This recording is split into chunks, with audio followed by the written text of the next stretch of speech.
il vaut mieux se référer à ces institutions internationales. Et maintenant, que nous fassions la comparaison avec le quotidien des Béninois. Ça, c'est un débat, nous allons nous expliquer. Vous prenez là également, vous voyez, point de mission du Fonds monétaire au titre de l'article 4, où pratiquement toutes les questions sont encore revues. Donc, il y a deux préoccupations liées à cette troisième revue de notre programme avec le Fonds monétaire. Que vous voyez, si vous pouvez vous en approcher, monsieur Naoum, vous voyez qu'est-ce que vous lisez quand vous prenez l'observation. Vous prenez poste par poste. Qu'est-ce que vous lisez? Respecter. Est-ce que vous avez vu non respecter quelque part? Non, monsieur le président. Tous les critères. Tous les critères sont respectés. Nous n'avons plus, je leur ai dit, je ne veux pas entendre parler d'OP. Il n'y en a plus. De gré à gré, je ne veux plus en entendre parler. Alors qu'il y a 3 ans, mais c'était pratiquement la règle. Et s'il y en a, c'est que ça c'est d'autres purement techniques. Je crois que les OP, sur près de 50 milliards, il y a 3 ans, ou 70 milliards, il y a 3 ans. Aujourd'hui, on m'a parlé, on me disait, lorsque j'ai demandé au ministre des Finances, il y a quelque chose de 80 millions, que c'est technique, et dans la semaine, s'il n'y a rien à faire, c'est fini. Et le Fonds monétaire n'en a même pas tenu compte. Monsieur le Président de la République... Je n'ai pas fini. C'est très important. Le dernier point que je vais vous dire, il n'y a aucun arriéré salarial. Aucun arriéré salarial. Dans nos pays, la sous-région, vous voyez, il y en a qui, 2 ou 3 mois, qui 3 mois, qui 6 mois, qui 4 mois, etc. Il n'y en a pas. Je mets quiconque en début de me dire qu'on a des arriérés salariaux. Et enfin, en ce qui concerne les arriérés intérieurs non plus, il n'y en a pas. C'est là. Alors, notre dette intérieure représente aujourd'hui à peine 28% du PIB. Dette totale, je veux dire. La dette totale rapportée au PIB. 28%. Notre ratio au plus, si je veux peut-être, excusez-moi, sauf erreur de ma part, je dis bien, les questions de dette, c'est très important pour les employés, si vous voulez bien. Ratio du sol budgétaire. Hein? Vous voyez, au niveau de, comment dirais-je, vous prenez taux d'inflation, on est aujourd'hui autour de 2,8%, contre 1,9% en 2010, 2% en 2009. Je n'invente rien. Le ratio de l'encours de la dette intérieure et extérieure rapporté au PIB, d'ailleurs même, je crois, on est à 17%, 17,8%. Contre quoi? Si c'est la dette extérieure, seule la marge, enfin, la norme au sein de l'UEMOA est de 70%. Je crois même, comment dire, intérieur plus extérieur. La norme au sein de l'UEMOA est de 70% du PIB. Nous sommes à 17%, 17,8%. Vous voyez la marge qui nous reste, le potentiel de marge. C'est-à-dire, nous pouvons accroître encore. Nous avons une marge pour encore nous endetter. Mais nous soignons ces ratios de manière à ce que l'endettement puisse absolument profiter à la nation béninoise. Donc voilà, d'une manière générale, ce que j'ai voulu vous dire. En ce point de vue, l'assainissement financier se poursuit et c'est, à mon avis, la première, comment dirais-je, l'introduction de ce document, du point de vue de l'activité économique. L'année 2011 a été marquée par la reprise des activités économiques. Après 2 années de ralentissement, en effet, le taux de croissance est estimé en 2011 à 3,5%, contre 2,6% en 2010, 2,7% en 2009. Mais ceci dit, et ça continue sur les questions liées à l'assainissement financier, etc. etc. Je demeure convaincu qu'on va faire ce débat, et c'est ça qui m'intéresse. Une croissance de 3%, extrêmement faible pour notre nation. C'est une source de préoccupation pour moi. J'ai l'obligation de réduction des comptes pour ce peuple. Je n'ai rien à lui donner. Pour m'avoir confié cette nation pour bientôt 10 ans. Ça fait 7e année. J'ai pris l'engagement d'être collé à lui et de ne pas le trahir.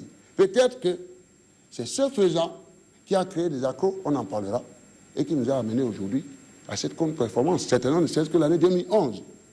Donc pour ce faire, je suis à votre disposition pour que nous puissions approfondir les débats au cours comment dire, de cette rencontre. Monsieur Voilà. le Président, Oui. vous avez dit des vérités d'évidence. Voilà. C'est vrai que la situation économique générale dans le monde, en Afrique et même dans notre sous-région, Oui, est assez difficile. Voilà. C'est vrai. Les Voilà. Béninois ne vous tiendront pas à rigueur. Mais là où le problème se pose, Monsieur le Président, Oui. c'est que vous avez prôné pour votre second mandat Oui. un mandat de réforme. Absolument. Et il se trouve qu'aujourd'hui, Oui. ces réformes, pour la plupart, sont plombées. Oui. Et donc, les Béninois, qui dans leur vécu quotidien Oui. souffrent, Oui. se disent, mais qu'est-ce qui se passe? C'est ça. Au-delà de cette embellie que les institutions internationales nous donnent, aujourd'hui, il y a problème au niveau du panier de la ménagère. Et c'est à cet exercice que les Béninois veulent que vous essayez de les convaincre pour savoir pourquoi de plus en plus les gens n'ont qu'un seul repas par jour. Ben, écoutez, c'est ce que je vous ai dit, que j'étais parti pour... Je dis bien, mais l'homme propose, Dieu dispose. L'homme propose, Dieu dispose. Vous auriez posé cette question à Obama. La même question au président Sarkozy. La même question à Zapatero d'Espagne, Papandreou, disons, de Grèce, etc. Ne minimisez pas les chocs extérieurs. Nous sommes absolument une économie vulnérable. C'est-à-dire, nous sommes plus faibles encore. Si ceux-là tombent, si ces grands pays tombent, ouais. Donc, je demande au peuple béninois d'en tenir compte dans l'appréciation qu'ils doivent faire de ce que nous sommes en train de faire ici. Si absolument, ce n'est pas par manque d'amour, c'est ça. On ne peut pas dire que c'est par méchanceté que je fais cela. Ma détermination à faire en sorte que les Béninois soient satisfaits est tellement forte. Je m'adresse au peuple béninois. Je ne m'adresse pas en fait à cette classe politique qui, pratiquement, à mon avis, est en train de rimer ailleurs. Ils le savent bien, ces politiciens. J'ai du respect pour eux. Mais des fois, je suis tenté de croire que c'est une classe politique médiocre. Je les respecte beaucoup. Parce que, jusqu'à un moment donné, je dois dire que la question de la création de la richesse a des préalables. C'est-à-dire, si nous mettons de côté les difficultés liées à l'environnement international, nous mettons de côté aux facteurs qui sont proches et qui déterminent notre croissance, notre capacité à créer la richesse. J'ai parlé du port, j'ai parlé du Nigeria, j'ai parlé du coton, etc. Si on met ça de côté, mais il faut qu'on lève aussi un préalable. Imaginez-vous, lorsque je suis arrivé à Addis Abeba, où il s'agissait d'élire le président de l'Union africaine. Ce n'est pas de coq à l'âne, c'est très important pour que le peuple béninois puisse suivre. Je n'ai pas demandé. Il y avait un grand pays qui était candidat. Et un pays voisin, qui la veille envoie son ministre des Affaires étrangères pour faire une conférence de presse en relation avec tous les autres pays en disant c'est le Bénin, c'est le jeune là que nous voulons. Pourquoi? Le problème de la stabilité. Si la stabilité, la question politique, la stabilité, la paix, semble être menacée, ça a absolument ça une répercussion sur la création de la richesse. Donc, il faut que vous compreniez ceci.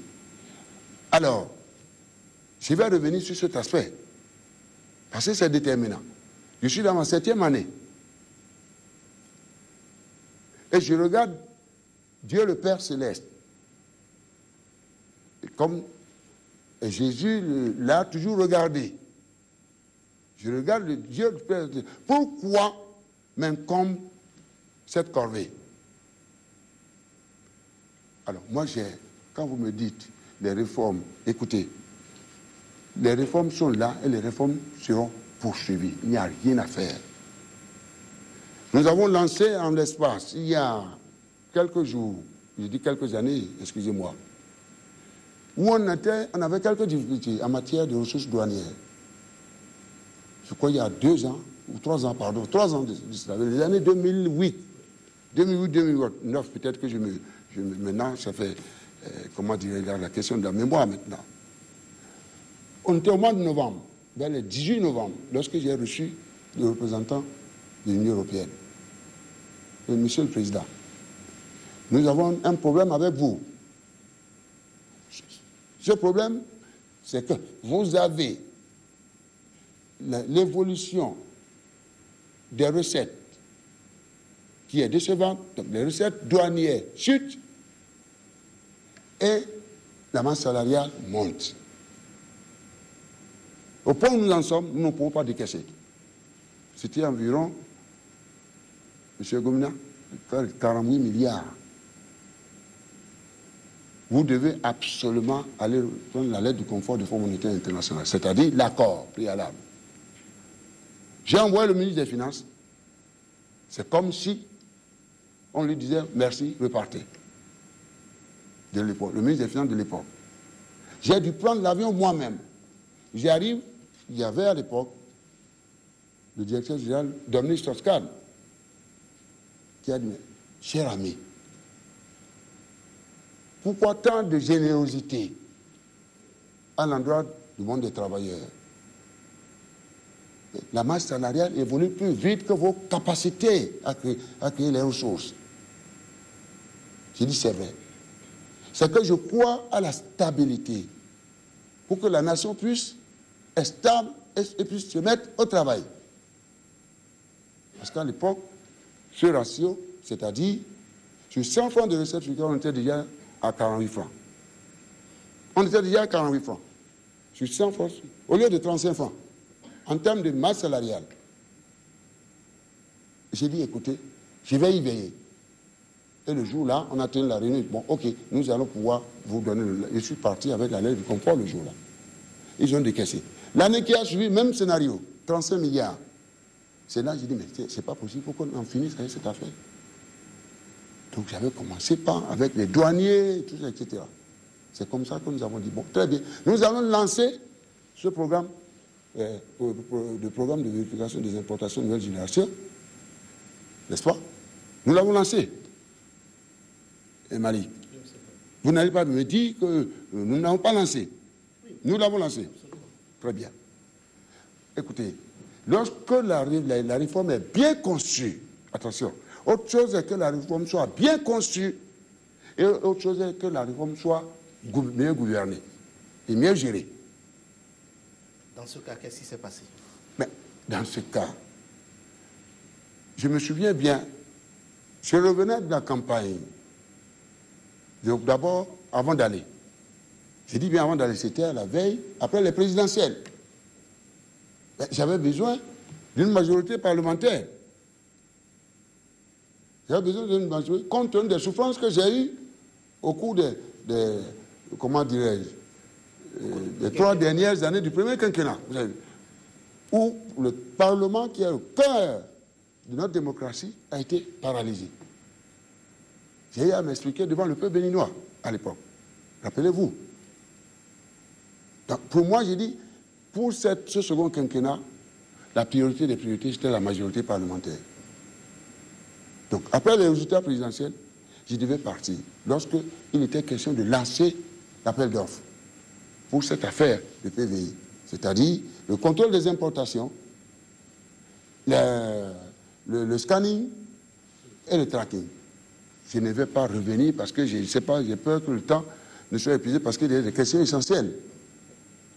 Le contrôle des importations qui se faisait depuis, sous le président Soglo, avec Cotecna, Bivac, etc. Bivac a même passé, a eu la responsabilité de gérer ça pendant plus de 15 ans dans notre pays. Et la différence, c'est qu'on a dit cette fois-ci, pour vous marquer notre détermination, on a dit cette fois-ci, le scanning, on va coupler ça par le scanning, renforcer ça par le scanning. C'est-à-dire, essayer de faire en sorte que ceux qui viennent avec, par exemple, la drogue, les empêcher de dire que c'est la farine de blé. Ou alors ils viennent avec une qualité de marchandise, n'est-ce pas, qui nécessite un certain taux de dédouanement et ils déclarent autre chose parce que le taux de dédouanement est plus faible. Le Bénin étant un pays de transit, 80%, 70% peut-être que j'exagère, 70% des transactions débarquées au port de Cotonou prennent le chemin du Niger, sont en transit au Niger, on le connaît. Ça, c'est vrai. Mais l'essentiel va au nord du Nigeria. Parce que le Niger a eu la présence d'esprit de créer des couloirs et des routes. Ce qui nous a manqué. Mais ce point, je vais y revenir. Mais pour répondre, pour être direct vis-à-vis de la question qu'il a posée, c'est que on profite du fait qu'on vend, il y a la possibilité d'aller en transit. Donc, certains concitoyens malveillants, avec leur conteneur, disent eh bien, je suis en transit alors qu'en réalité, ces conteneurs sont destinés à la consommation locale. Donc, ils parlent, c'est connu de tout le monde, je ne vais pas revenir là-dessus. Ils arrivent à Alada, quelque part, ils font demi-tour. D'où la question du tracking. Donc, la réforme était conçue, il n'y avait aucun doute. Aucun doute. C'est en ce moment, ils cherchaient qui devait être candidat, etc., et tout ça. Moi, je partais parce que le Code des marchés publics ne reconnaît pas le président de la République. Ne dit pas que pour qu'un marché soit accordé, il faut passer par le président de la République. C'est pourquoi j'ai été choqué lorsque l'affaire de Senchad est arrivée, on m'a impliqué dedans. La plupart de nos lois sont à revoir. Lorsque, dans le Code des marchés, un ministre veut faire du gré à gré, par exemple, il n'est pas obligé de venir me voir. La loi, c'est-à-dire le Code des marchés, ne l'oblige pas. Qu'est-ce qu'il fait? Il est tenu d'aller voir le ministre des Finances qui donne la dérogation. Point. Le ministre Lawani a exploité cela. Je suis dans mes prérogatives. Mes prérogatives, c'est de donner la dérogation, comment dirais-je, s'agissant des gré à gré, par exemple, etc. Donc, le Code des marchés publics ne reconnaît pas le président de la République. J'ai plié bagaille, je suis parti chercher ma majorité dans la brousse. Pendant ce temps, ils ont travaillé. Je suis revenu, on m'a présenté un décret